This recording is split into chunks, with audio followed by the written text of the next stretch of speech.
fuerza.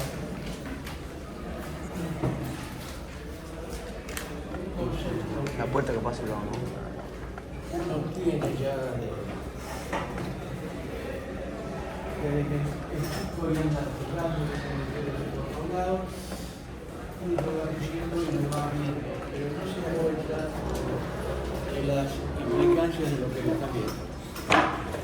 Yo digo que cuando estuvimos hablando de fuerza, efectos de fuerza,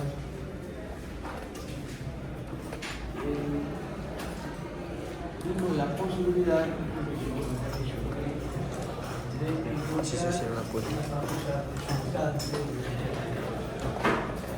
La idea de encontrar la resultante normalmente apunta a que en lugar de manejar varios elementos es más cómodo manejar uno solo que es equivalente.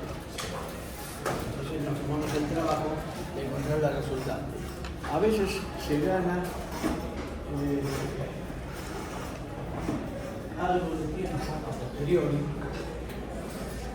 sobre ese tiempo invertido para encontrar la resultante, pero a veces se pierde de vista un poco la noción, porque uno se centra en la resultante y se olvida de dónde están los cuerpos que están actuando sobre el otro, sobre esas fuerzas y dónde están metidos.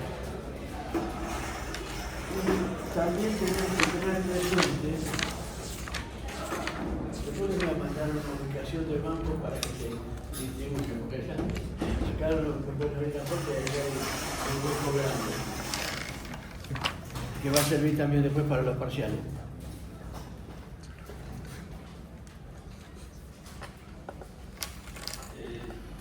¿Qué es el siguiente? Cuando vemos la ley de Newton, fuerza, masa, aceleración. No hay aceleración, por lo tanto no hay fuerza. Sí, no, puede haber fuerza, pero hay varias que se cancelan entre sí. Y por lo tanto, tenemos una condición de inmovilización, que sería reposo, o un movimiento rectilíneo uniforme. Y este es el tema de hoy. Hay varias cosas que se cancelan. A veces eso se da naturalmente. De hecho, ustedes están sentados y no están en el piso. ¿Por qué? Porque no pesan. Porque yo estoy parado afuera y voy a parar la ventana. Sin peso. El peso se establece una fuerza sobre el piso. Pero si no me acelero para abajo, es porque el piso está haciendo otra cosa para arriba, como la silla se está haciendo una fuerza para arriba, una fuerza para el piso. Fíjense que son fuerzas que no se ven, pero que están actuando. Lo que pasa es que uno está pensando en esa imagen virtual de los cartoncitos representando fuerza y se olvida de que en general la fuerza es un cuerpo que actúa sobre otro. Si hay dos cuerpos que están en contacto, evidentemente tenemos fuerzas entre ellos. El tema es encontrarlos. Cuando empezamos a estudiar esto, clase 3, en física y pensando un poco ya en la parte de la resistencia de materiales, resulta que esas fuerzas las tenemos que imaginar. ¿Y cómo imaginar? De cualquier manera. Claro, entonces le pongo mal el problema que me resuelve. ¿Por qué? Porque la fuerza que imaginaste es disparatada, no puede existir físicamente. Entonces, como no puede existir físicamente, el problema está mal. Pero yo está mal. Si yo me equivoco, se me cae abajo la estructura o el barco que diseñé se me va a partir con la primera ola. ¿Por qué? Y porque imaginé mal las cosas. Entonces, es muy importante llegar a darse cuenta que esos cuerpos que están soportando algo tienen formas muy particulares, condicionadas por la misma naturaleza, de cómo pueden reaccionar o cómo no pueden reaccionar. Voy a poner un ejemplo de lo más pavote. Tengo una soga. ¿Me puedo colgar para subir? Sí.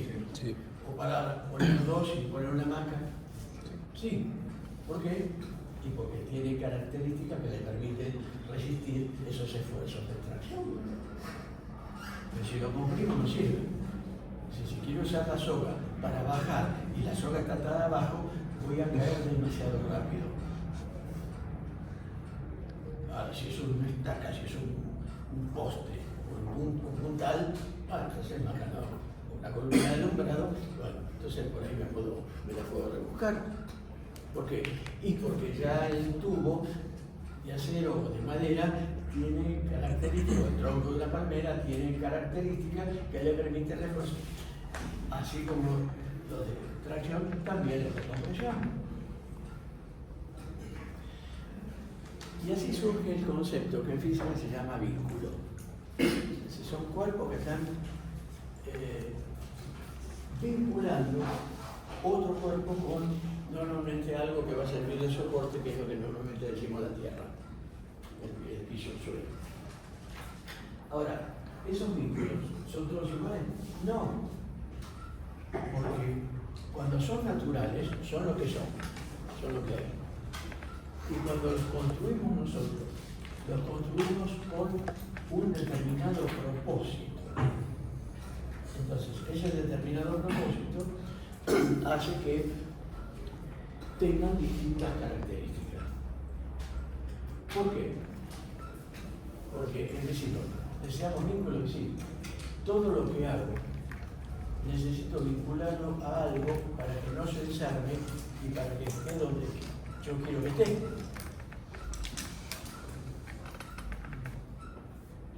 Y a su vez, todas las estructuras en general, no importa si son estructuras de edificios o de elementos de máquina, están para recibir una cierta acción, fuerza, y derivarla hacia algún otro lugar.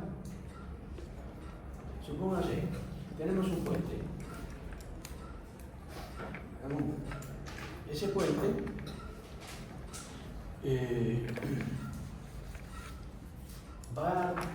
lo voy a poner para que alguien pueda pasar, o para que un vehículo pueda pasar. Y el vehículo pesa, entonces el puente tiene que aguantar el peso del vehículo. Pero supongamos que el vehículo se para en la mitad. Debajo no hay nada.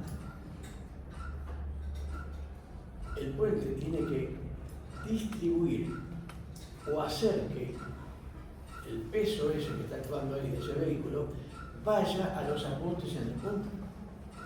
Y esos aportes son los que finalmente van a dar las fuerzas que van a equilibrar el peso del puente y el peso del vehículo que está puesto ahí. Todo es así. Si tienen el pistón y necesitan que el pistón esté contenido, y inventamos el cilindro. Y el cilindro le tiene, fíjense, que restringir algunas posibilidades al pistón. Es decir, que salga para el costado, que bailotea, pero no le impide eso que se mueva según el eje, porque si no, no habría motor. En realidad le permite dos cosas. Le permite subir y bajar,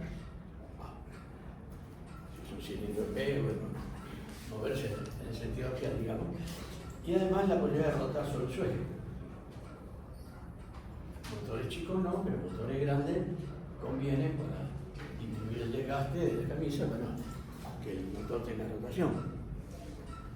En general está asociado eso con un trinquete que cada vez que llega a un punto muerto le da un giro y empieza así, y así tenemos, por ejemplo, todos los motores de 2 tiempos grandes y algunos de 4 tiempos también. Y hay algunos de 4 tiempos en los cuales el sistema es aleatorio. ¿Estudiaron eso?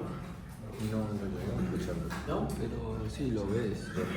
Hay unos motores preciosos que son los sí, son de General Motors, casi el tamaño, para empezar a hablar de motor, 8 pulgadas de diámetro, de pistón. Nosotros son motorcitos, de autos son motorcitos. Son motores de 2 tiempos, en el cual la falda corona del pistón son flotantes. Si está calzado, no está el pie de vila, pero tiene la posibilidad de moverse aleatoriamente. Y en forma aleatoria más o menos va comenzando a llegar. Que son los motores de OM 352, que tenemos el 767, 710 es el más grande, después el 567, que es el más chico, es una pulgada cúbica de cilindrada por cilindro, que se utilizaron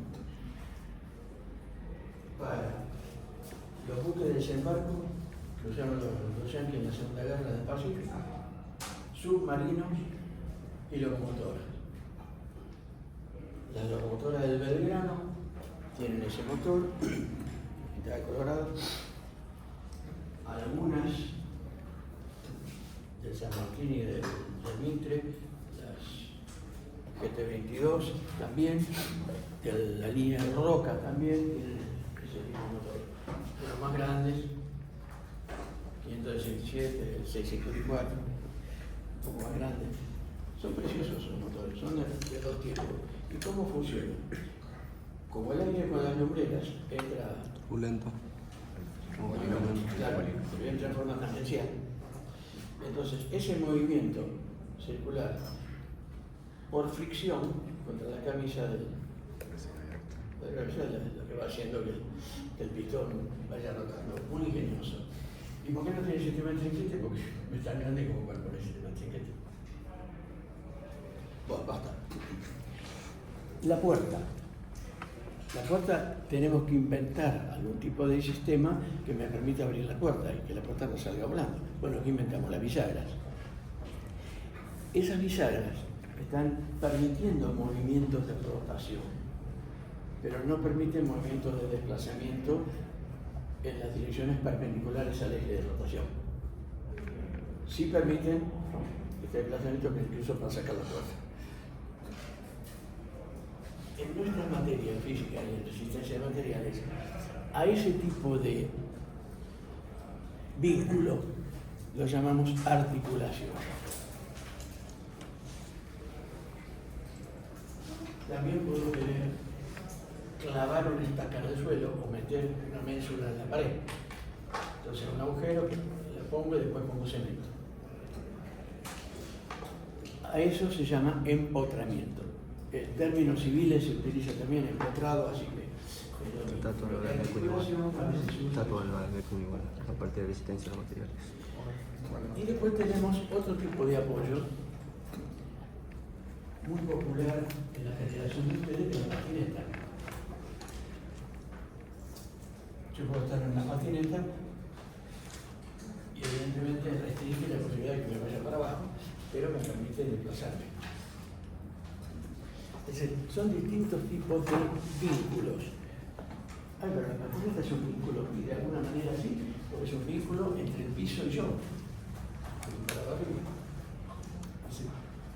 Fíjense que el concepto del vínculo es muy, muy amplio, pero siempre está relacionado con algo que tiene que ver, permite que se mueva de una determinada manera o no. Y ahora venimos al problema más gordo, que es que un cuerpo tiene lo que se llama grado de libertad. Claro, es el término físico. En términos callejeros sería posibilidad de moverse. Pero como somos curiosos y como necesitamos definir mejor las cosas, ese se puede mover o no se puede mover, implica estudiar de qué formas se puede llegar a mover. Y un cuerpo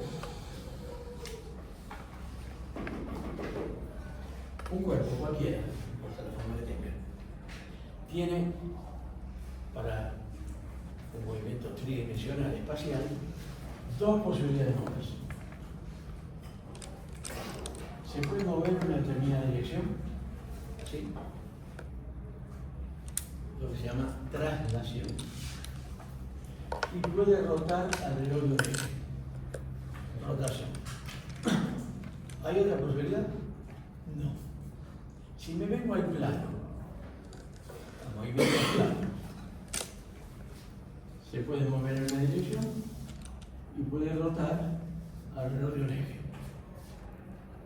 Así que no importa si estoy estudiando movimientos planos o movimientos espaciales, las propiedades que tienen que ver con son dos. O se desplaza o rota. O una combinación. Si yo te tiro esto para allá porque estás durmiendo, y no los dejo dormir, no me importa, pero por ahí lo quiero despertar rápido, le revoleo el borrador. ¿Qué voy a ir haciendo el borrador? Voy a ir haciendo así, es decir, se va a estar trasladando y además rotando sobre un eje. Es decir, que los movimientos son traslación, rotación o una combinación de esos, evidentemente. Pero de ahí no salimos. Qué bien, qué fácil que es. ¿Se entendió? Creo que lo entendieron todo fácil. El tema viene cuando tenemos que empezar a medir. Porque si tengo que empezar a medir, tengo que buscar mi famosa tabla de referencia. La más común, la más básica, es los tres ejes. Entonces resulta que si estoy en el espacio y esto se está moviendo así, puede ser la combinación de movimientos según los tres ejes, o sea, tres. Y si rota respecto de este eje, es como que hubiera una rotación respecto de este eje y del otro eje. Entonces me quedan 6 posibilidades, 6 grados de libertad. Se llaman así, grados de libertad. Si me vengo al plano, ahora, el movimiento en cualquier dirección puede tener componentes en horizontal y en vertical. Por lo tanto, tiene 2 grados de libertad. Y las rotaciones ahora solamente pueden ser estas. Pero no puedo rotar así o así, porque entonces ya me estoy metiendo en el espacio. Es decir, la única posibilidad de rotación es de un eje perpendicular al plano. Entonces, ¿qué pasa? En el espacio tengo 6 posibles grados de libertad, 3 componentes de traslación y 3 componentes de rotación. En el plano tengo 2 componentes de desplazamiento y una sola componente de rotación, o sea, 3. ¿Cuál es la diferencia? Y matemática.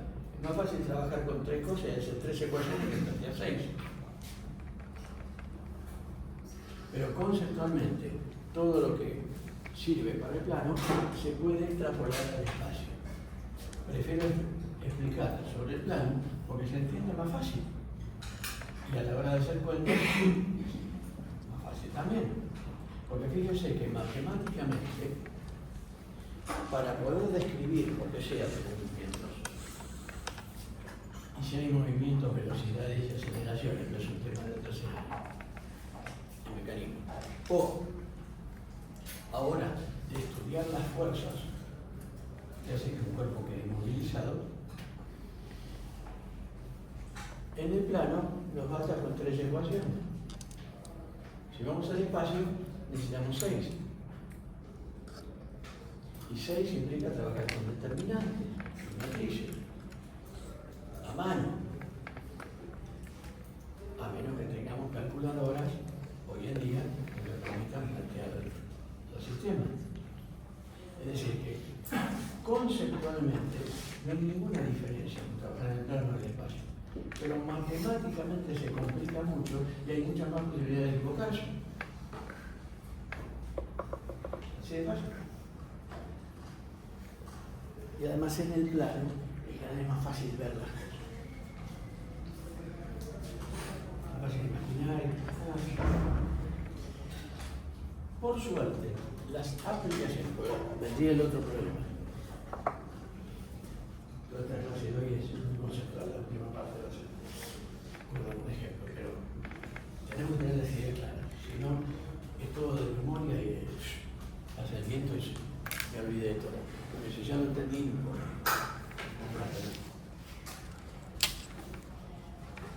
Cuando tenemos un cuerpo y Yo quiero estudiar todo el plano, todo es muy lindo, pero ¿sirve o no sirve? Sirve, lo comenté el viernes pasado. Cuando estudio la puerta, los movimientos de cualquier punto de la puerta, es lo mismo que tomar un plano cualquiera, porque todos los planos es igual. En la naturaleza no siempre se puede aplicar este concepto, pero las cosas que hacemos casi siempre admiten un plano de simetría. Entonces, estudiando lo que pasa en el plano de simetría, ya está todo. El motor tiene un plano de simetría, o dos, si es un motor en B. El buque tiene un plano de simetría. Casi todos los buques son simétricos respecto del plano de crujía. Hay unas excepciones, por ahí la piragua de los polinesios y la góndola de los venecianos. Los cajos no son simétricos ahí, porque el gondolero está puesto simétrico, una serie de cosas, y lo de los polinesios no sé, probablemente porque se le van a anular el tronco de palmera, no hizo la pirámide. Viene bien, hidrodinámicamente. Viene bien la simetría. Bueno, como navegan con vientos siempre del mismo lado, la simetría del casco le permite a las tiraguas polinesias derivar menos, si la ponen bien. Porque por la simetría del casco que genera componentes de fuerza que ayudan a compensar la deriva. Los polinesios no lo estudiaron esto. Después de estudiar mucho libro de arquitectura naval, llegué a la triste conclusión de que muy probablemente el más torpe de la tribu se le abananó la piragua, pero llegó antes a la otra isla. Entonces los demás le empezaron a copiar. Basta. Los portaaviones son simétricos los cascos. A pesar de la cubierta angulada, de la isla que están sobre el estribor y todo lo demás, abajo el casco es simétrico. La simetría es arriba y la simetría, pero es obvia. Pero en general casi todo lo hacemos simétrico. Entonces, lo que vemos para el plano tiene miles de aplicaciones. Entonces podemos trabajar con conceptos tranquilos sabiendo que además muchas veces lo vamos a encontrar útil y aplicable de forma directa. No vamos a tener que hacer ninguna cosa rara. Bien, pues vamos. Esos vínculos tienen como finalidad restringir grados de libertad. Entonces, el vínculo es un elemento físico. Es el banco, las patinetas, son las bisagras de las puertas, son los cojinetes de bancada del motor,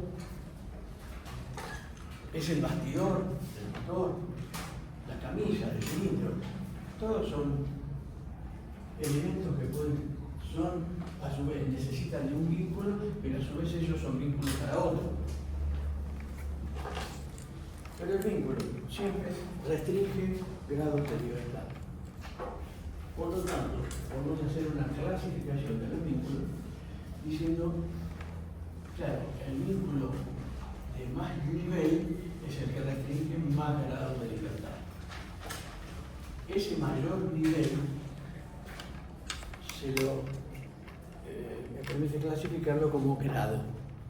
Entonces, un vínculo para el espacio de sexto grado, ¿qué sería? Un vínculo que restringe 6 grados de libertad. Un vínculo de cuarto grado es un vínculo que restringe 4 grados de libertad y permite 2. La camisa sin.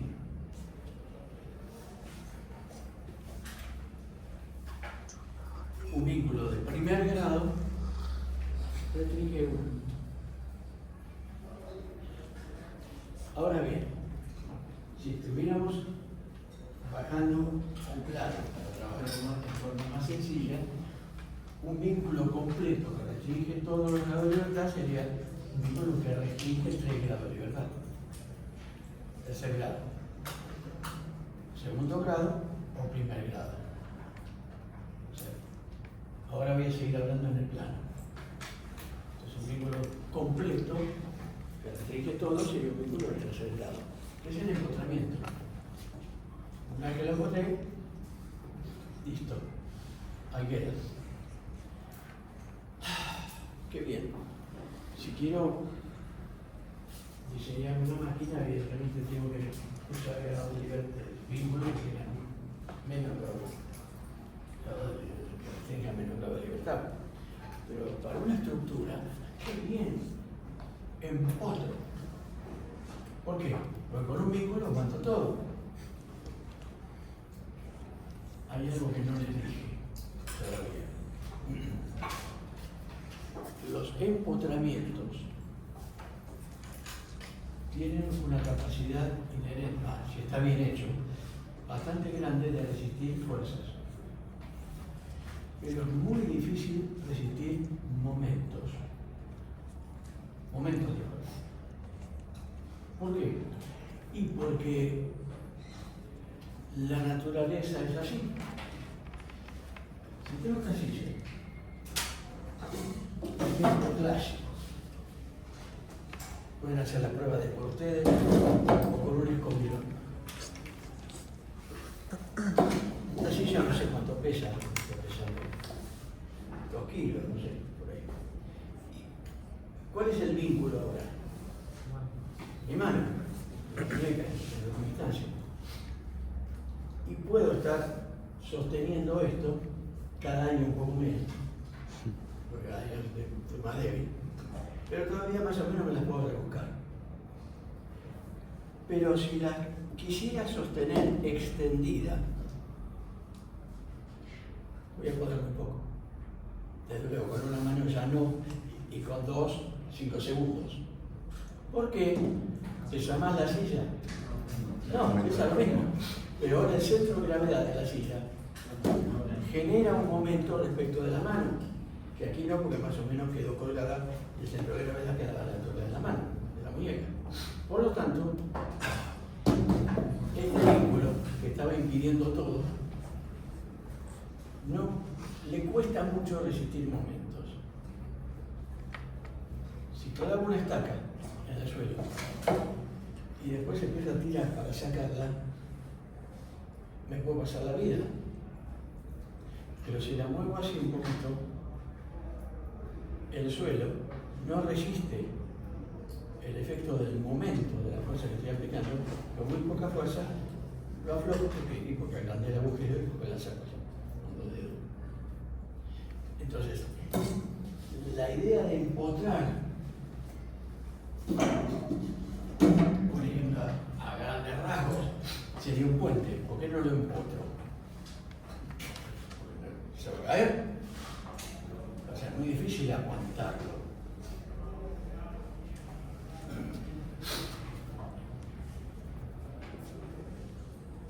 Entonces tengo que recurrir a, en lugar de un vínculo que restrinja los 3 grados de libertad, combino y pongo en una puerta un vínculo que registre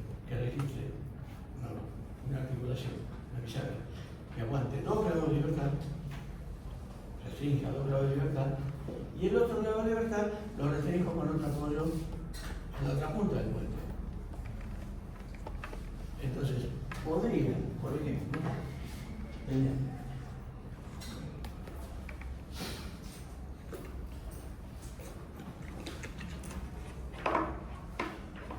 vamos a simbolizar así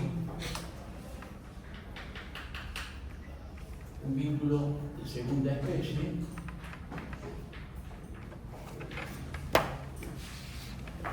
articulación,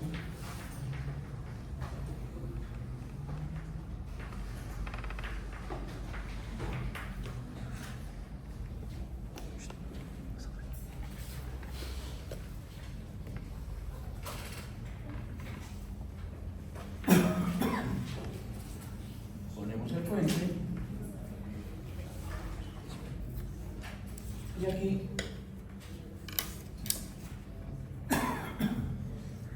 ponemos otro apoyo que sea de primera especie, una patineta.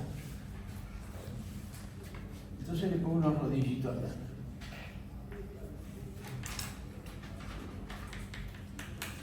Entonces este es uno de primera especie.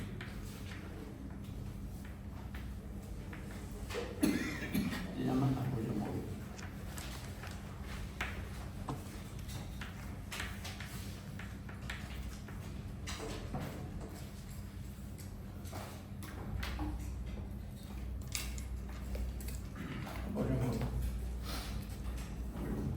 Este restringe 2, este si está bien puesto restringe 1 más, combinado con los otros dos restringe los 3 grados de libertad. Entonces tenemos el elemento inmovilizado. No digamos en equilibrio, porque equilibrio es un error común. Implica que estoy considerando fuerzas y reacciones a esas fuerzas. Los equilibrios son de fuerzas o de cúpulas. Acá está simplemente inmovilizado. ¿Por qué está inmovilizado? Porque lo estoy mirando. Estoy viendo. Alguien puede decir, me da un poco de miedo esto. En lugar de esto acá voy a poner otro igual, otro de segunda especie. Me siento más tranquilo. ¿Servirá o no servirá? Profe, en los puentes debería ser algo movilizado, o sea, algo rígido y algo móvil. Sí, los puentes son así. No es un puente típico. No siempre se ven estos, porque a veces están tapados. Si vas a Pacífico, ahí en la Avenida Santa Fe, en Palermo, esto no lo ves. Pero los mismos puentes iguales que están en Figueroa Alcorta, y los alcanzás a ver bastante bien. Guarda que es una curva, así que por ahí te pegas la piña, ¿no? Pero si maneja otro, puedes mirar. Y en la General Paz, a la altura de Migueletes, que hay dos, hay uno carretero y uno ferroviario de la Vía del Mitre, se ven, pero con total claridad, hasta se ven los rodillos. Si vas en auto no, pero si vas en colectivo, que me puede ver, se ven perfecto, se ven los rodillitos. Son así porque uno lo ve. Pero volvamos al hecho de que no me siento seguro con uno con rodillo acá, le quiero poner otro igual a este. ¿Va a funcionar? Y sí. Pero resulta que ahora, si lo analizo desde el punto de vista de la cantidad de grados de libertad, resulta que estoy restringiendo acá 2 y acá otros 2. Por lo tanto, 4. Entonces, en realidad me está sobrando uno. Lo podría hacer, sí, pero tiene consecuencias que pueden llegar a ser graves. Cuando la estructura está, como la dibujé, uno de segunda especie y uno de primera, está inmovilizado con lo justo. Claro, esto no es académicamente elegante, entonces tengo que decirlo elegantemente. Isostáticamente sustentado.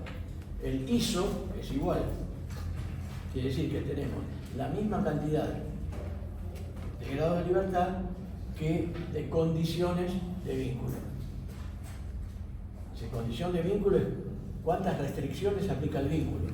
O sea, este es un vínculo que aplica una condición de vínculo, este es un vínculo que aplica 2 condiciones de vínculo. Ahora después lo discriminamos un poco mejor, con flechitas y con todas esas cosas. Entonces, para redondear, lo puedo hacer poniendo de más, o sea, hiperestáticamente, o empotrado acá y empotrado acá. ¿Se podría? Sí se puede. Se pueden hacer las sustentaciones en forma hiperestática. Pero tiene un precio. El precio que hay que pagar es que las fuerzas internas, que llamamos tensiones, que se desarrollan por diferencias de temperatura, en este caso, cuando está isostáticamente sustentado, no se generan, no aparecen. ¿Por qué? Porque si se calienta, se corre esto. Si se enfría, se corre esto para acá. Es decir, la libre dilatación. Pero si restringimos la posibilidad de movimiento, entonces ahí aparecen esfuerzos internos. Por variaciones de temperatura. Que pueden ser más grandes que los que suceden por el hecho de tener la carga arriba, el camión o el tren que está pasando por encima. ¿De acuerdo? Entonces, cuando uno quiere verse libre de esfuerzos internos, tensiones, ya pueden usar la palabra, después lo vamos a ver en el segundo cuatrimestre. Libre de esas tensiones por temperatura, diseña y construye de forma isostática. Entonces los puentes son todos así. Si van a la estación de Retiro Mitre, van a ver que hay la cubierta de andenes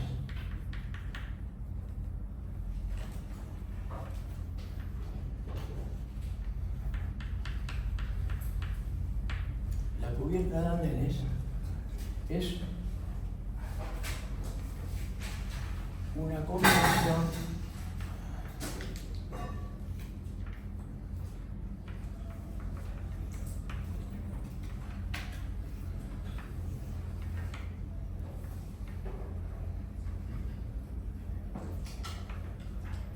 de dos elementos que están unidos así.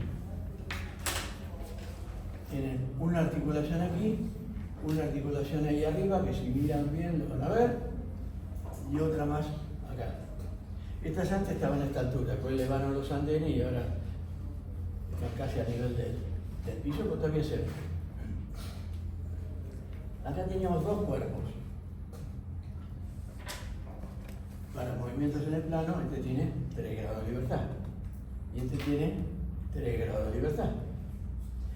Acá tengo 2 condiciones de vínculo, acá tengo 2 condiciones de vínculo, y acá tengo 2 condiciones de vínculo.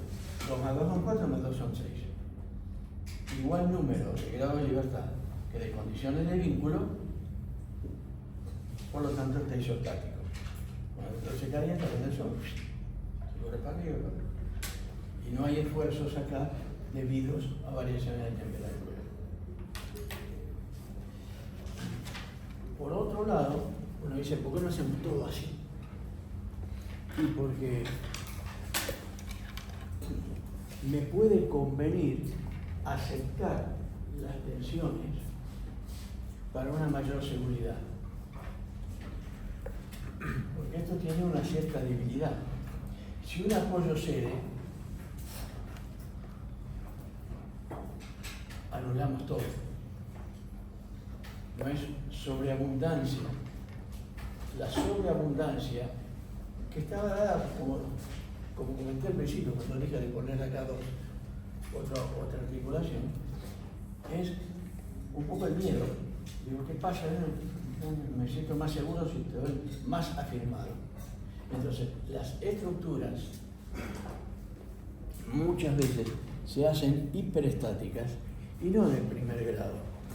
Segundo, tercero, cuarto, quinto, sexto, séptimo, octavo grado. Fíjense una estructura de un esqueleto de un edificio. Tenemos columnas empotradas en el suelo, cimientos, y está todo empotrado. ¿Vamos a tener tensiones por temperatura? Sí, señor. ¿Pero qué ganamos? Si un vínculo cede, los otros toman parte de la carga. Es como si estamos llevando un cajón largo entre dos, uno de cada punta. Si uno de los dos tropieza, chao cajón. Pues si somos 4 y uno tropieza, o 3, el otro aguanta un poquito, te va a decir, che, vamos que me canso, levantate rápido y vuelve a agarrar. Pero mientras tanto, en lo que estábamos llevando no se cayó. Es decir, ganamos seguridad con una estructura hiperestática. Hiperestática, realmente sustentada. Hiperestática. Pero perdemos esa libertad y esa tranquilidad de saber que no iba a haber tensiones por temperatura. Entonces, según el tipo de estructura, uno lo ve. ¿Y puede haber un seguimiento de vínculo? Y sí, puede haber. Puede haber un socavón. Me hice el quincho. Y bueno, las hormigas hicieron lo suyo, trabajaron y hicieron un hormiguero debajo. Se volvió una columna. o se me puede hundir porque un caño de agua que iba por ahí abajo se pinchó. Y si se pincha un caño de agua, el chorrito de agua empieza a socavar la arena. Finalmente lo que tenemos arriba, en algún momento se cae. Cuando yo estaba en la facultad, ustedes no habían nacido, se hundió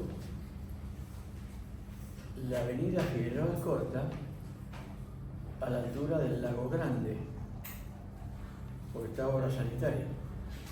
Se había pinchado uno de los caños maestros, empezó a socavar, y de repente los adoquines y el asfalto, ¡blup!, y se fueron varios autos abajo.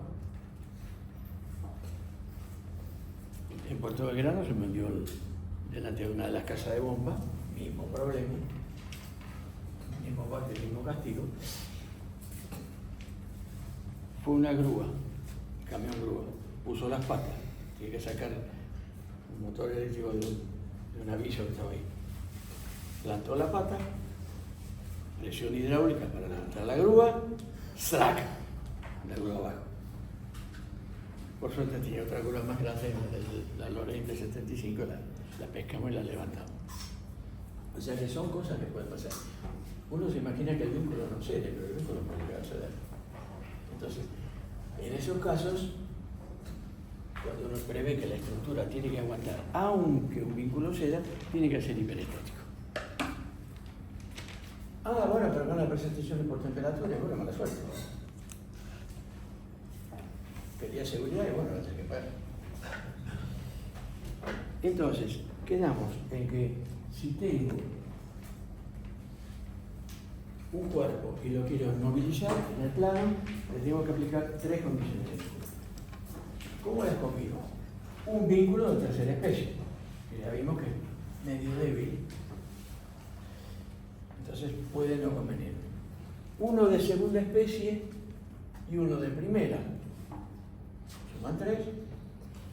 Si está bien ubicado y no hay lo que se llama vinculación aparente, entonces también, porque puede estar mal ubicado esto y no impedir lo que tiene que pedir, porque siempre uno empieza a analizar qué puede pasar viendo, primero ubicando el vínculo de mayor grado. Entonces me fijo acá. Si esto está acá, este punto no se puede mover para ningún lado. Sí puede rotar. Entonces, este que yo pongo acá, lo tengo que poner para que impida esto. Pero si esto yo lo ubico así,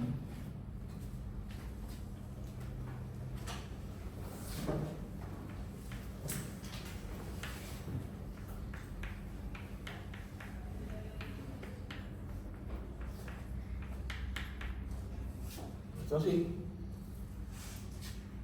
lo que puede restringir que lo que se mueva en la dirección perpendicular al plano de rodadura no lo impide porque puede hacer esto. No, pero no puede ir muy lejos, no importa. Si puede un cachito, listo, ya está mal. Entonces, esto es lo que se llama vinculación aparente. Porque el vínculo está, pero está mal puesto y no impide lo que tendría que impedir. La otra posibilidad de vincular un cuerpo, a veces, está por distintas circunstancias, no puedo, o no, uno de segunda especie no me conviene. Bueno, entonces me queda la tercera posibilidad. Tres vínculos de primera. Entonces, pongo acá.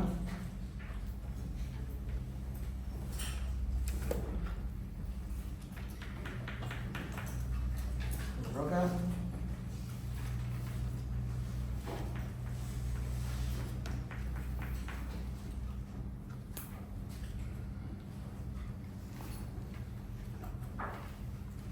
Y otro. Ojo, esto es un esquema, porque esto acá se levanta. Bueno, en realidad, si lo quisiera hacer así, tendría que poner acá una doble pista, como tienen las crucetas de los motores de 2 tiempos, grandes, los permanente. Entonces, al tener cruceta o un compresor, que tenga cruceta, compresores grandes. Entonces, que realmente impida en los dos sentidos. Este acá no impide, si la dirección es esta, perpendicular, planar, esto es lo que impide, pero no impide que se levante. Bueno, me acuerdo, pero si no es un terremoto no se va a levantar. Ay, bueno, pero si estamos en Chile y bueno, me la tengo que rebuscar para que no se levante, entonces me puedo poner así. Tengo que poner otro parecido, pero que restrinja para los dos lados. Entonces hago así.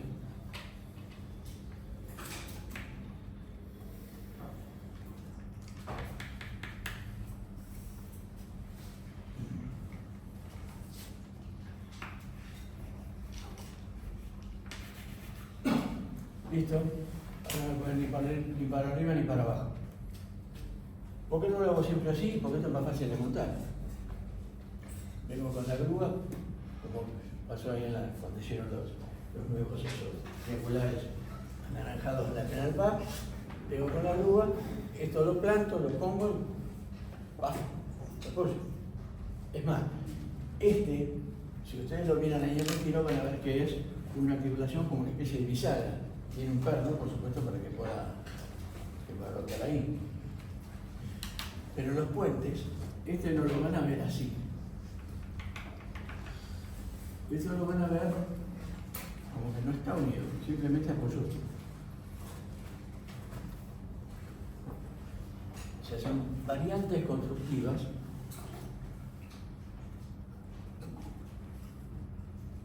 pero, profe, ¿puede ir cambiando eso con los años? Sí, pero los libros ya los tenemos así, el dibujito se entiende fácil. ¿Hay otras formas de lograr un vínculo de segunda especie, uno de primera especie? Sí, miren las autopistas nuevas, las vigas de las autopistas, o del viaducto de San Martín, el nuevo, o del Mitre y a la altura de Belgrano. Y son vigas que están puestas sobre bloques de goma. Los bloques de goma son los que permiten la posibilidad de movimiento así o impedirlo, depende de cómo esté montado.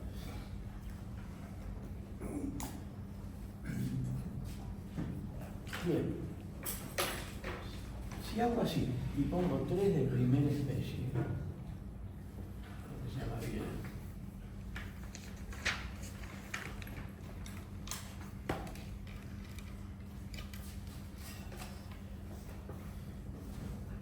cada uno de estos de primera especie puede restringir un grado de libertad. ¿Cómo sabemos que el grado de libertad restringe? Y fijémonos qué es lo que permite. Entonces, puede hacer esto,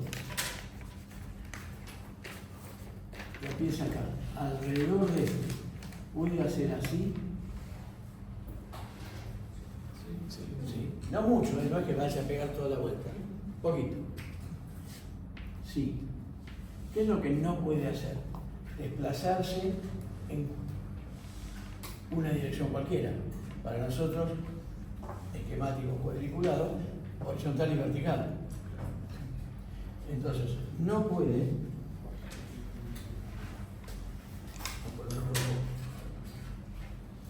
moverse en ninguna dirección. Por lo tanto, no puede esto y tampoco puede en este sentido, porque si pudiera en uno cualquiera, este sería posible. Así que no puede ni en horizontal ni en vertical.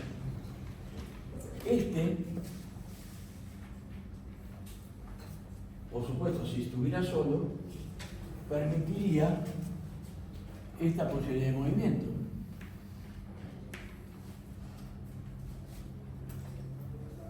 Pero también permite esta,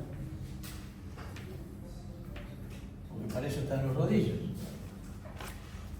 o que patine, que deslice, en una corredera, en una cruceta de motor, tenemos el patín de cruceta, no hay rodillos, pero es un deslizamiento. Y lo único que no puede hacer es esto.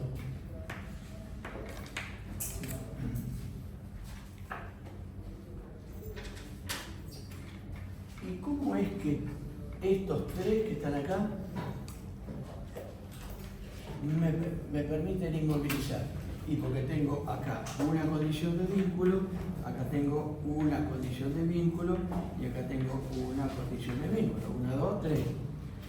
Si no hay vinculación aparente, esto va a estar inmovilizado, va a estar isostático. Fíjense que tomando dos cualesquiera y tomando las direcciones de lo que no se puede, de lo que no permite, resulta que la intersección esta, M, en realidad este punto, para esta pieza, aunque no estuviera esta, no se puede mover para ningún lado. Porque para acá no se puede mover porque está este. Para aquí no se puede mover para que está este. Por lo tanto, si en dos direcciones no puede moverse, no puede moverse para ninguna. Entonces, esto es como una articulación equivalente. Si en lugar de estos dos me metieron un clavo acá, cinemáticamente este cuerpo se comporta de la misma manera. ¿De acuerdo? ¿Se ve? Claro, para que esto no pueda moverse, está claro que el tercero no tiene que pasar por ahí.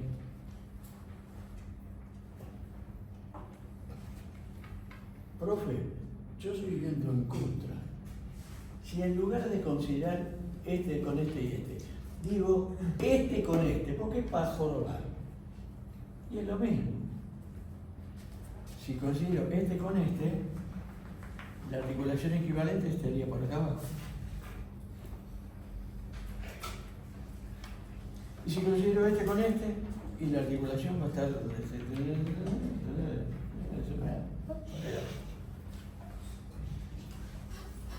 Es decir, cualquier combinación que elija de los dos de primera especie, siempre voy a encontrar un punto de segunda especie, un vínculo de segunda especie equivalente.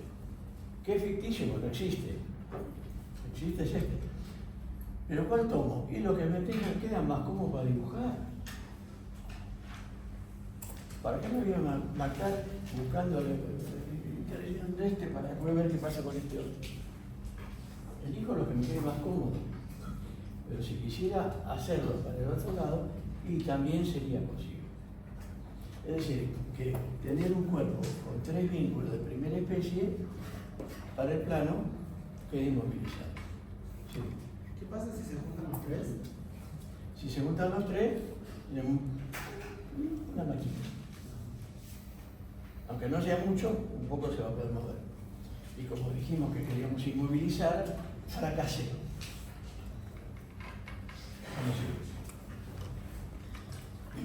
O sea, que las rectas de características de cada uno de estos, digo direcciones características porque para un apoyo móvil es la perpendicular al plano de rodadura, pero para una biela, la dirección característica, la que impide el movimiento, es el eje de la biela. Podría haber puesto tres bielas acá, sí, también. Como tres bielas, yo tengo. Si las tres coinciden en un punto, es vinculación aparente. Profesor, ¿y qué sucede cuando tenemos vínculos de distintas especies? Lo que tenés acá, tenés. No, usted puso dos vínculos. Cuando tenemos tres o más. Si tenés tres o más, tiene que ser de la misma especie. Porque si tengo tres de segunda especie, es hiperestático. O si tengo dos articulaciones y una biela, es hiperestático. Entonces, si me paso de condiciones de vínculo de tres para un solo cuerpo en el plano, en este caso sería 6, ¿no? Los 3 y 3.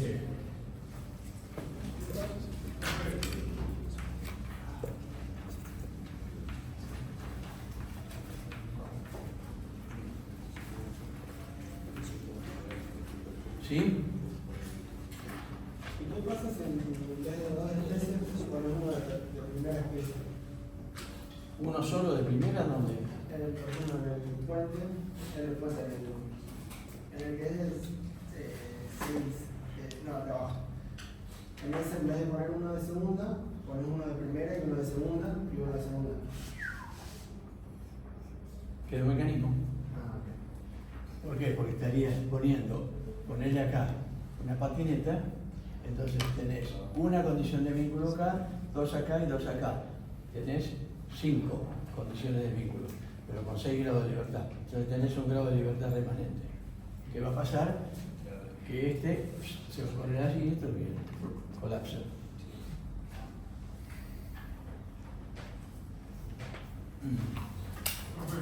Sí. Disculpe, cada una de las especies de los monos, las reacciones se comportan de la misma manera. Noble. Algo sugerí con el tema de la cuerda y del poste, pero después me caí en la boca. No dije nada. ¿Por qué? Porque quería que se les fije primero en la cabeza que los vínculos son un elemento físico, que la condición de vínculo es el desplazamiento que impiden, o sea, este aplica 2 condiciones de vínculo, que son las 2 posibilidades de movimiento, este aplica una sola condición de vínculo, que es la posibilidad de movimiento en esta dirección, y el encontramiento aplica las 3 condiciones de vínculo. Pero no hablé nada de fuerza, porque solamente estaba analizando hasta ahora, y ahora sí vamos con la fuerza.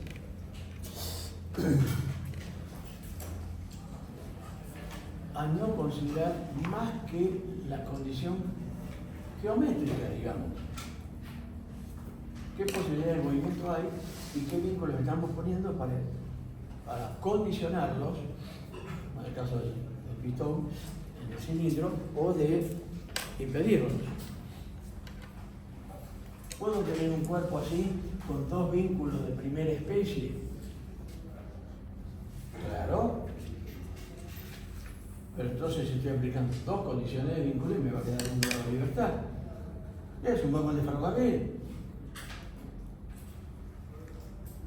Porque tengo rueda adelante, rueda atrás, y no se va a caer, no va a rotar, pero si lo empujo se mueve. Claro, pues la idea, si no, no me sirve. Entonces ahí estoy permitiendo grado de libertad. Cuando tengo grado de libertad, en realidad es lo que podríamos llamar un mecanismo. Porque tenemos grado de libertad remanentes. Puede ser accidental, se formió sin que yo quiera, o puede ser realmente buscado. Y ahora sí vamos a pasar al tema de las fuerzas. Porque teníamos el vínculo físico, la condición de vínculo, que es la restricción geométrica a una posibilidad de movimiento, que es característica de cada vínculo, seguro más, según su grado. Y ahora sí tenemos que pasar a las reacciones de vínculo. Las reacciones de vínculo son las fuerzas, o lo que interpretamos como fuerza, definimos como fuerza, que el vínculo está en condiciones de ejercer cuando aparecen otras fuerzas que solicitan la estructura. Por supuesto, el peso propio, sí, está claro, el peso propio ya está, es una fuerza que está siempre.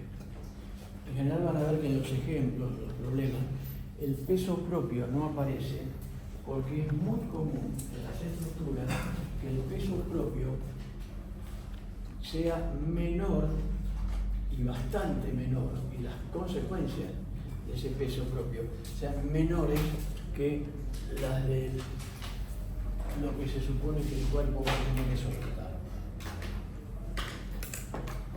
Una excepción serían los edificios en general. La estructura del edificio es bastante comparable, el peso de la estructura, al peso de las cargas que se van poniendo.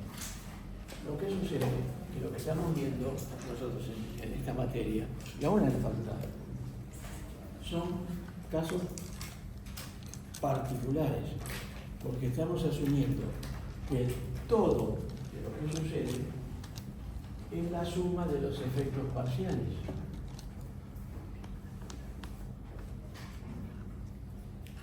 Es decir, si este puente considero el peso propio, va a haber reacciones de los vínculos. Como el peso es para abajo, estoy imaginando que las reacciones van a ser para arriba. Yo trato con la noticia. Pero si además le meto un camión arriba, y a esas reacciones del peso propio le tengo que sumar las reacciones del peso del camión. Y si hay nieve, se va a acumular nieve y tendré las reacciones que se van a generar para resistir el peso de la nieve. Normalmente no puedo calcular todo junto, no tiene sentido. Entonces calculo los esfuerzos y todo lo que sucede por el peso propio. Los esfuerzos y todo lo que sucede por las cargas que estamos aplicando. Lo que bien puede venir por el peso de la nieve en el plano. Espacialmente podría ser el efecto del viento. Es decir, hay toda una serie de casos que uno los tiene que ir calculando en forma simple, cada uno por separado. El efecto total combinado es la suma de todo. Para el cuerpo rígido es ad infinitum. 1,5 millones de solicitaciones, hubo 1,5 millones de reacciones. Al final sumamos todo. En lugar de hacer una cuenta con 1 millón, hago 1 millón de cuentas fáciles, chiquitas, y después sumo todo. ¿Cuál es la ventaja? Como siempre, menos posibilidades de error, analizando de a uno. Por eso en general los problemas descartan el tema del peso propio, porque se sabe que eso se suma aparte, se trabaja aparte y después se ve.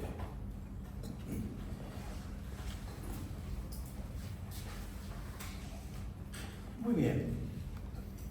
¿Cómo reacciona? Y un vínculo reacciona con una acción que es en función, esto sí es importante que lo retengan y que lo razonen cuando tienen que resolver los problemas, que tiene que ver en relación con el tipo de movimiento que restringe. Si restringe una posibilidad de desplazamiento, está claro que es una fuerza en esa dirección. Pero las fuerzas tienen como consecuencia desplazamiento. Entonces, si estoy restringiendo un desplazamiento, tengo que aplicar una fuerza en esa dirección.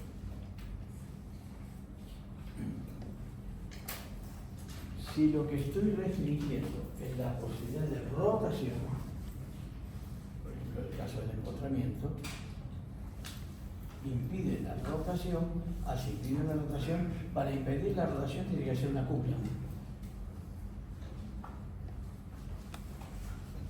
Fácil. No puede ser de otra manera, no puede ser de otra manera. Fíjense, supóngase que tuviéramos esto. ¿Vale? Tengo una viga así.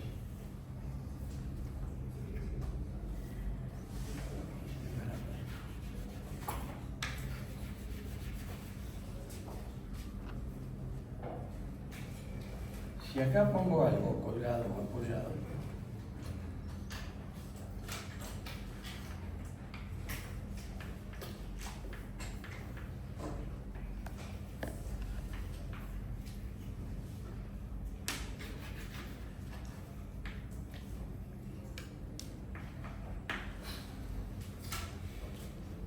por supuesto que el apoyo acá tiene que generar una fuerza para arriba, porque si no, esto se deslizaría para abajo. Pero además, esto está generando, como la silla que yo intentaba sostener horizontal, un momento que será P por A, que es lo que tiende a hacer que esto rote y haga esto. Y el apoyo tiene que equilibrar con otro momento. Es decir, que mis reacciones ahora serían una fuerza para arriba y un par, que si este es horario, tiene que ser un par M antihorario, que por supuesto tiene que valer P por A. Es decir, estas serían mis reacciones. Fíjense que las reacciones están relacionadas con el tipo de movimiento que estamos impidiendo, pero no necesariamente todo, porque aquí me estaría faltando una componente horizontal posible. Bueno, en este caso es nula, porque estas son reacciones y no hay ninguna acción, nada que podamos considerar como acción, que esté empujando esto para adentro o tirando para afuera. Si esto estuviera tirando así, ahí sí, porque habría una componente vertical y una componente horizontal. Si estuviéramos tirando con una soga, con un cable, ahí sí sería distinto. O un pistón hidráulico. Ahí tendría. Quiere decir que la reacción de vínculo puede existir o no, pero no depende del vínculo, depende de lo que esté solicitando la estructura. Pero sea como sea, las reacciones posibles son en función de los grados de libertad que estoy restringiendo. Profe, Sí. disculpe, ¿el de arriba sería una reacción también de la flecha de arriba? Esta, claro. ¿No debería estar invertida entonces si es la reacción de la pared con respecto al movimiento de la viga? No, es la reacción sobre la viga. Ah, ok. Es decir, la viga está empujando para abajo, por lo tanto la pared tiene que hacer fuerza para arriba. Es decir, por supuesto que la viga está haciendo fuerza para abajo sobre la pared. Eso sí. Ahora, en el caso este, no puedo poner un par de reacción en la articulación. No puede haber un par, un momento de reacción. ¿Por qué? Y porque no restringe la rotación. Salvo que esté oxidada, agarrotada y bueno, hay un mínimo para poder hacer eso, pero si no es por el rozamiento, no. Y también sería ridículo, y les ha costado el final a varios, poner en este apoyo una componente de fuerza horizontal. Automáticamente cuando yo vi eso, el resto del problema estaba mal. Pero lo demás está bien, sí, pero eso es un disparate. ¿Por qué es un disparate? Y porque si este no puede restringir movimientos así, no puede haber fuerza en esa dirección horizontal. Pues en realidad, en la dirección del plano de rodadura, acá no puede haber fuerza de reacción. Acá no, y acá tampoco puede haber fuerza de reacción en ese sentido. No importa la inclinación que tenga. Uno habla de horizontal y vertical un poco por inercia. Pero en dirección perpendicular al plano de rodadura, sí señor, puede haber. En dirección paralela al plano de rodadura, puede haber, no. La biela, fíjense que de alguna manera trabaja igual que un apoyo de primera especie, porque no puede haber movimiento en ese sentido. Sí puede haber rotación de la pieza alrededor de la biela. Y si esta biela rota alrededor de esto, un pequeño movimiento se traduce en esto. O sea que es totalmente equivalente desde el punto de vista cinemático a esta otra. Ah, bueno, pero ¿por qué el vínculo este tiene una limitación en cuanto al valor del momento? Si pongo esto más largo, pongo esto más lejos o más pesado. Porque en última instancia, si miramos muy finito, este par no es un par mágico, son fuerzas de distinto sentido que están generando ese par. Es decir, hay fuerzas aquí en la superficie que están generando ese par. Entonces depende que este material pueda generar esa fuerza sin romperse. Porque si esto está tratando de hacer así, acá hay fuerzas para arriba y acá hay fuerzas para abajo. Y acá, y estas van a ser las que van a estar dando, porque teóricamente esto acá haría muy poca fuerza porque está tendiendo a separarse. Entonces, en toda esta zona va a haber pequeñas fuercitas que sumadas me dan una resultante que es esta. Y acá va a haber fuercitas que sumadas me dan una resultante que es esta. Ah, ahí tengo el par. Esta fuerza y el resultante acá. Para el mismo tipo de pared, si está más metido para adentro, aguanta más momento. Si está menos metido, aguanta menos y se va recuperando. Esto es lo que sucede en la práctica. Y en estas materias básicas de resistencia de materiales no se ven. Asumen, son par, ¿viste? Ya son par. ¿Quién hace el par? Ah, magia. Los duendes. No. La práctica es esto. Por eso me cuesta generar pares resistentes. Entonces tengo esto, ¿qué voy a hacer? Y le pongo una pata acá,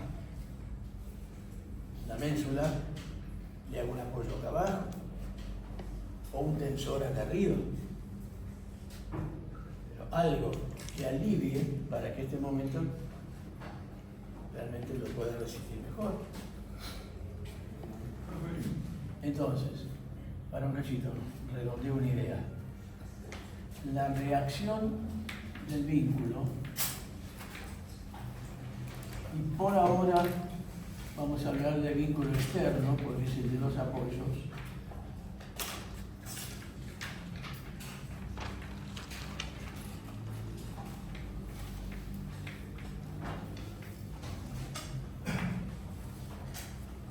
Tiene que tener la dirección, cada componente,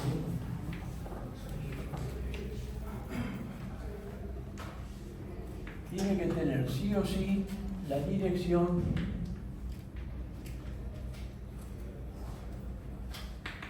del movimiento impedido.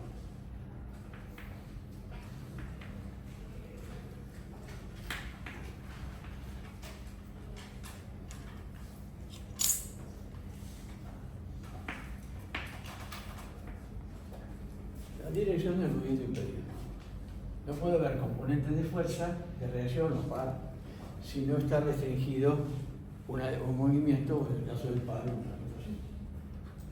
Sí, sí. En el caso del empotramiento también lo podría solucionar tirando más arriba, entonces el momento del peso va a ser menor y del otro lado va a ser mayor. No, instalando más porque vos necesitas esto hasta una distancia. Lo que vas a hacer es hacer un empotramiento más largo. Eso también. Supongamos que esto está condicionado porque está condicionado. No es cuestión de ponerlo. Por supuesto que conviene que las mensuras, los empotramientos sean de poco momento. Nadie va a hacer una estantería con una mensura super grande. Son cortas y en general, fíjense que hasta las que compras Morwin tienen forma de triángulo. Sí. Se venden, todas vienen con forma triangular. También por otro problema que vamos a ver más adelante en resistencia material. Pero la idea es soportar de alguna manera, porque esto también lo podría soportar con algo.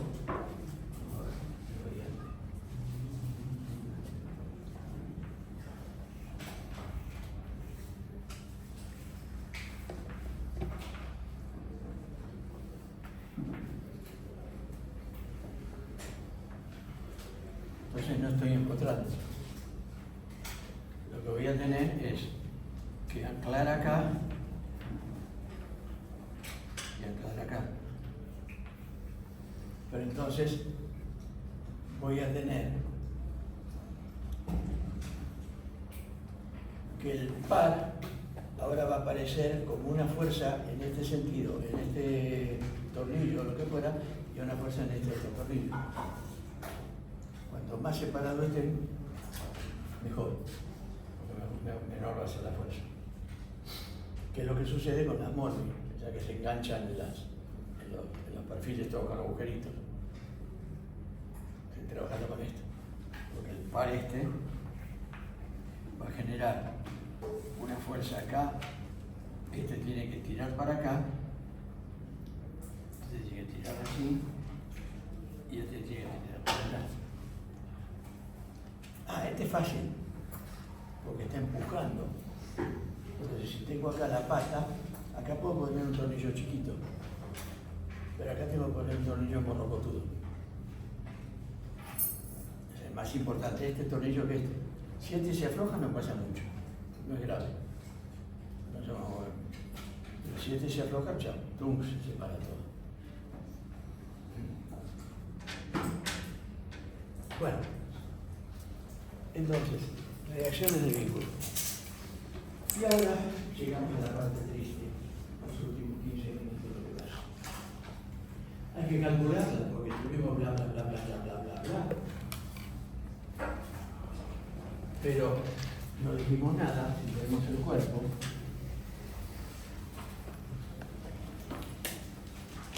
Tenemos los vínculos.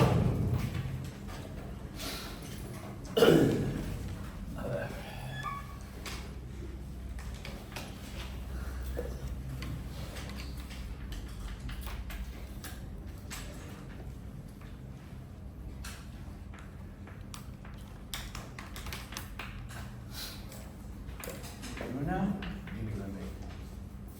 Por supuesto se entiende que la geometría está toda conocida, conocemos distancias, posiciones, respecto a la grilla de referencia, si no, no podemos trabajar.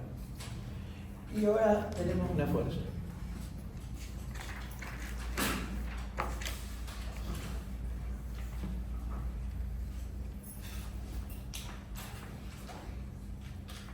La fuerza externa está actuando ahí. Claro, tiene que haber un equilibrante. El equilibrante es la fuerza que pasa por acá y está para arriba. Sí, pero no existe físicamente esa fuerza.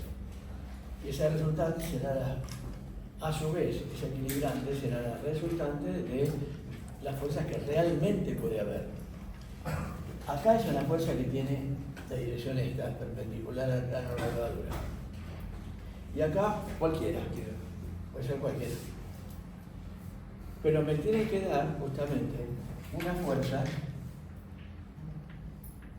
que tiene que dar entre las dos reacciones, me tiene que dar una componente de fuerza que tiene que estar sobre esa recta de acción, si no, no equilibra.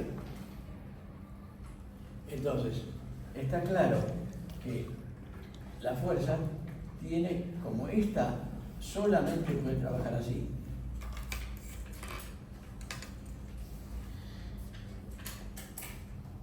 ¿Por qué no de otra manera? Porque no puede. Entonces, esta tiene que ser una fuerza así. Y esta, no, yo Schwarzenegger, hago fuerza para cualquier lado. Entonces me pongo de acuerdo con este y digo, si vos ponés solo esto, bueno, entonces yo voy a pasar por acá. O sea, esta es condicionante.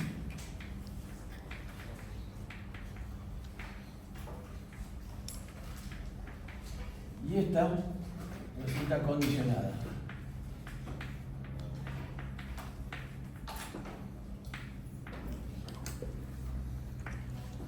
En los libros no lo van a ver, son palabras que inventé yo ahora para que se entienda. Porque ahora me tengo que fijar el más débil. ¿Qué puede hacer el más débil? El más fuerte va a tener que colaborar con el más débil, no al revés. Entonces parece que pasa por acá. Quiere decir que esta fuerza se va a descomponer en una que viene para acá y en otra que va para allá. Por lo tanto, las reacciones de vínculo y necesariamente van a ser esta una para acá y esta una para acá.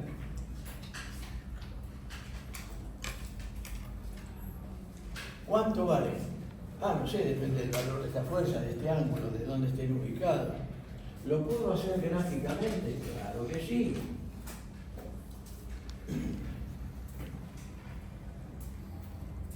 ¿Lo puedo hacer analíticamente con calculadora? Claro que sí. Lo que tenemos que plantear, si lo hacemos analíticamente,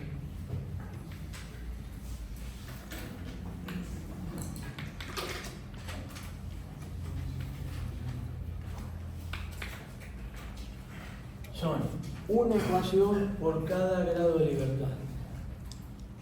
Una ecuación por cada grado de libertad. Como tenemos 3 grados de libertad, tenemos 3 ecuaciones. Viéndolo desde ese punto de vista, si tengo dos posibilidades de movimiento, me conviene la ecuación de proyección de fuerza. Y si tengo posibilidad de rotación, me conviene una ecuación de momentos. Entonces, básicamente, tendría 2 ecuaciones de proyección de fuerza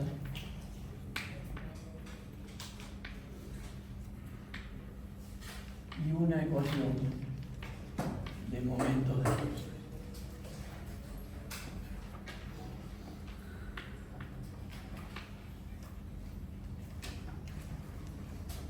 O sea que esta sería básicamente sumatoria de fuerzas en X igual a 0 y sumatoria de fuerzas en la dirección Y igual a 0.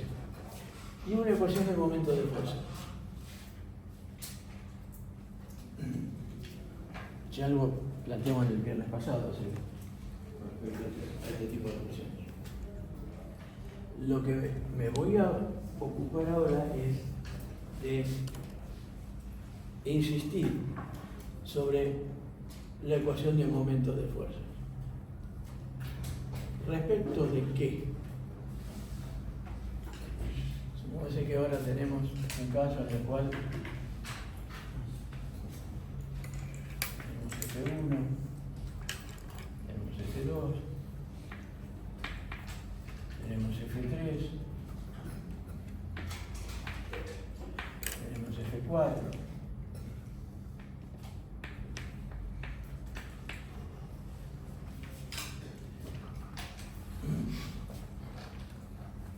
Para plantear esa ecuación tengo que medir distancia. Le dije el viernes pasado que suelo utilizar para poner el origen de coordenadas un lugar donde las coordenadas me den transpositivas. Pero no es una regla fija, porque me puede convenir que en la ecuación de momentos aparezca la menor cantidad de elementos posible. Entonces, si tengo, por ejemplo,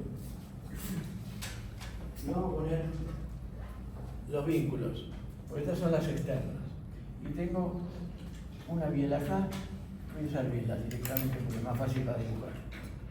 Otra biela acá,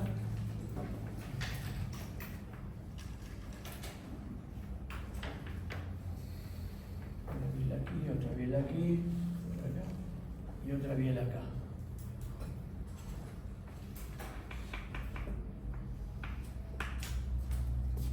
La biela A, la B y la biela C. El origen de coordenadas me puede llegar a convenir donde en la ecuación de momentos me quede una sola incógnita. ¿Por qué? Porque soy vago. Fíjense que en la ecuación de proyección van a aparecer componentes de la reacción A, componentes de la reacción B. Bueno, acá Z verticales, la dirección tales no, pero componentes de reacción de la resultante B, C.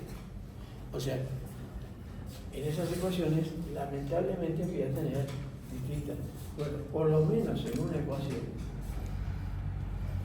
tratar de eliminar incógnitas. Entonces, me convendría, por ejemplo, usar este punto como origen de coordenadas, porque en la ecuación de momentos te va a salir al toque.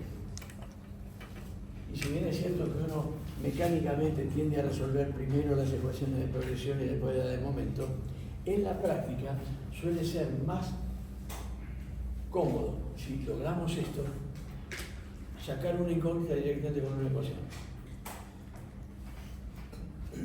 Entonces me puede convenir eliminar esta y esta, colocando mi origen de coordenadas aquí. Entonces, en O1 tendría X e Y. Y con esta terna y con estas distancias estaría planteando las ecuaciones.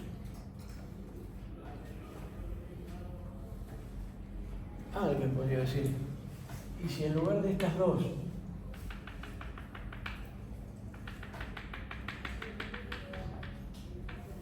pongo el origen en O2? Lo mismo. Es igual. Claro, me puede llegar a quedar medio incómodo medir la distancia. Entonces, casi diría que entre O1 y O2 me quedo con O1. Multiplicidad. Claro. Pero también podría decir, ahí abajo, O3. ¿Sería lo mismo? Claro. Porque si tomo un momento respecto de esta, la ecuación de momento, esta reacción no corre, esta reacción no corre.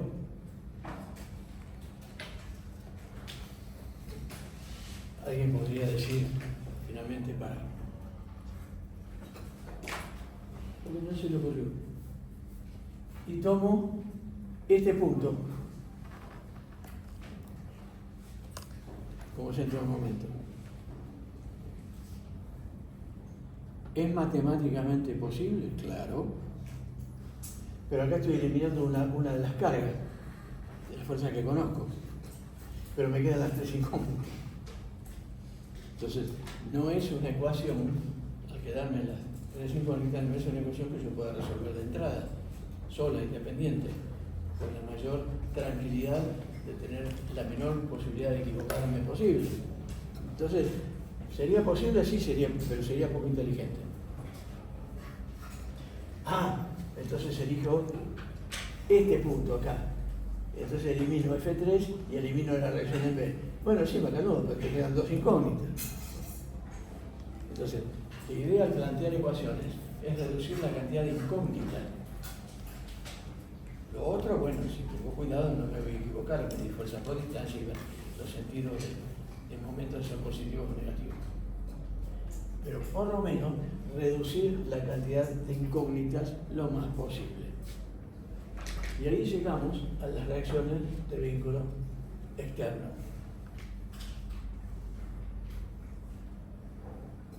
¿Y por qué no reacciones de vínculo directamente?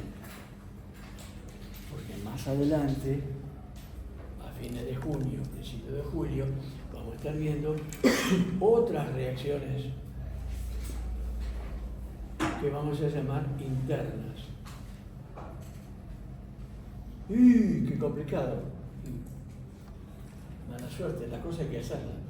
Si hago el puente y tengo el vagón acá metido en el medio,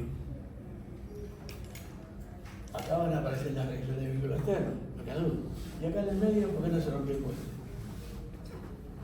Porque hay otras reacciones de vínculo que son las que mantienen la cohesión en toda la estructura. Y que también son importantes. También vamos a tener que ver cómo considerarlas, y también vamos a tener que calcularlas, y también van a ser un dolor de cabeza para ustedes. Me estoy desquitando, para mí también fue difícil.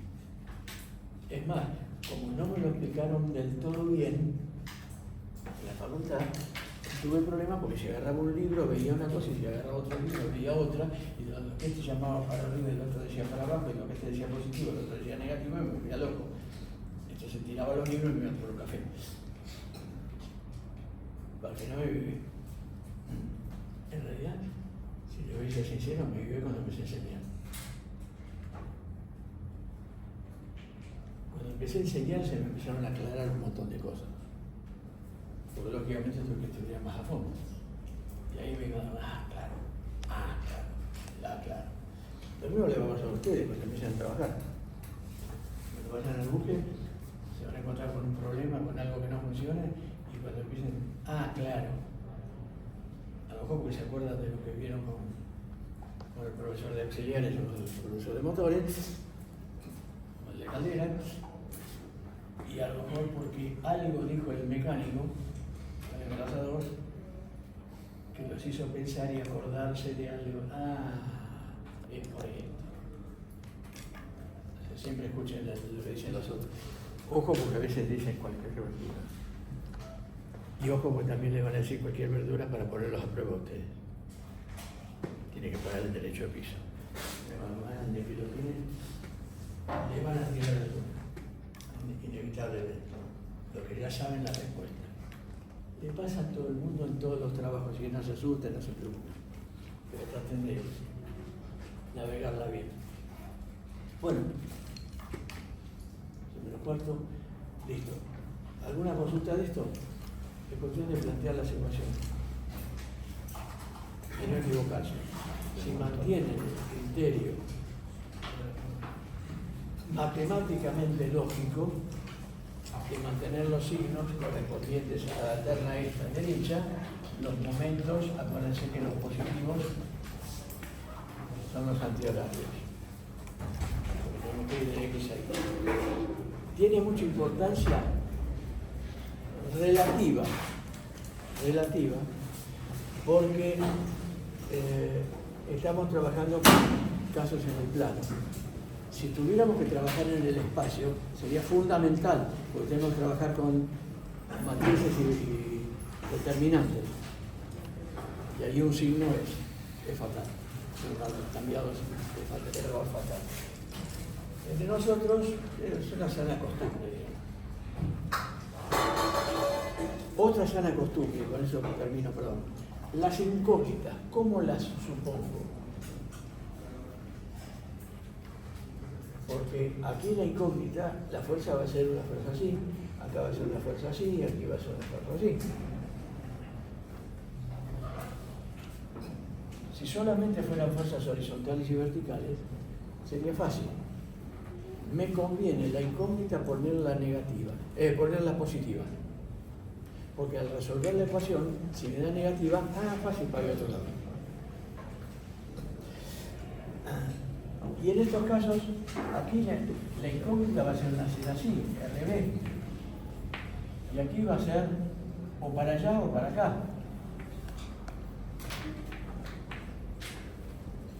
¿Cuál uso?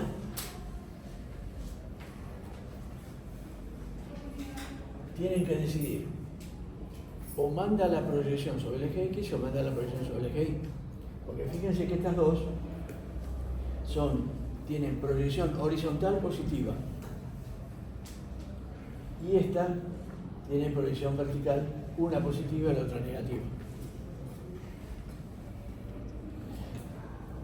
Entonces, cuando se les dé una situación así, un criterio es manda la horizontal, porque es la que me sirve para medir los ángulos, aparte. Entonces, estas dos serían planteadas en forma positiva y las pondría así en principio. De modo que cuando tengan que tomar momentos, en este caso se van a anular por ahí. Y acá esta la pongo así. Entonces trato de ponerle, les asigno. Podría ser cualquiera, ¿eh?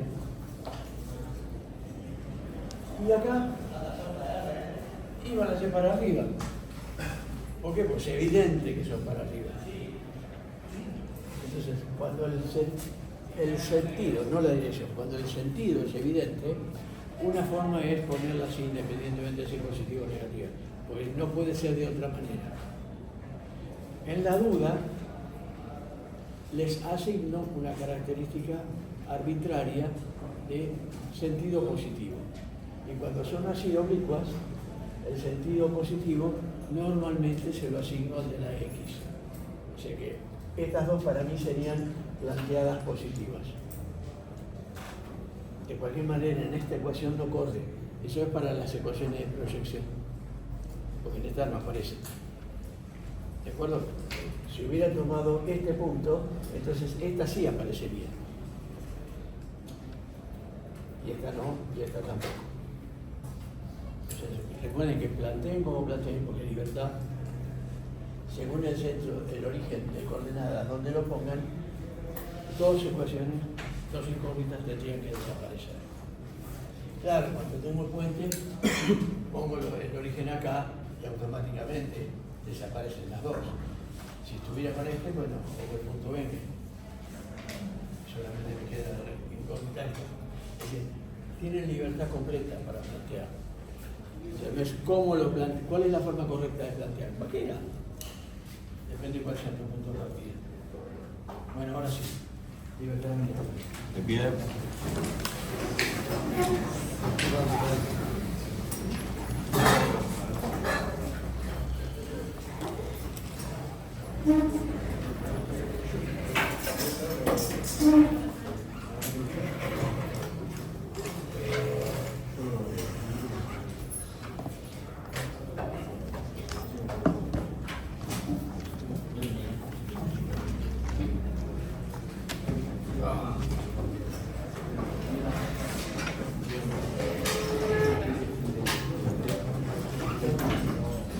Buen fin de semana.